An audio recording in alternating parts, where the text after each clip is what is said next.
রঞ্জন দা, আরে পয়সাটা দো। আরে তোকে তো কতবার বলেছি পয়সা কই হবে না, ঠিক আছে? আর পয়সার কথা আমাকে বলবিও না, ঠিক আছে?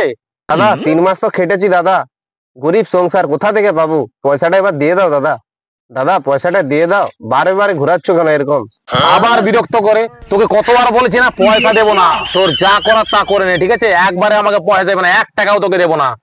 কিসের টাকা রঞ্জন দা? তার টাকা দিয়ে দাও, ঘুরাচ্ছ কেন তার টাকা?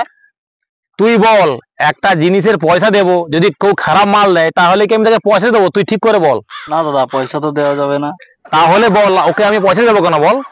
না ভাই, তুমি তো জিনিসটা খারাপ দিয়েছো, সে পয়সা দেবে কেন? খারাপ জিনিস? না না না, খারাপ জিনিস ওকে কেন দেবো আমি? দাদা তুমি কি দিয়েছিলে? দাদা ভোর 6টার সময় ওর বাড়িতে গিয়ে আমি খবর কাগজ দেই। দাদা খবর কাগজের পয়সা দিচ্ছিস না, গরিব মানুষকে এরকম করছিস, তার টাকা দিয়ে দে। আরে তুই বল, 3 মাস ধরে খবরের কাগজে কিছুই খবর নেই, সমস্ত ভুয়া খবর, বাজে খবর। এই খারাপ খবরে কি করে পয়সা দিই তুই বল। আমি ওকে বলেছি তো, যেদিন ভালো খবর দিবি সেদিন তোর সমস্ত পয়সা পাবি।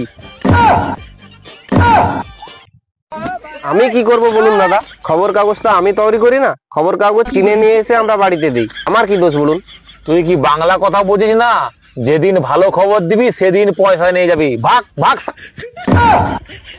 পয়সা দিবেন না? যা ভাগ ভাগ।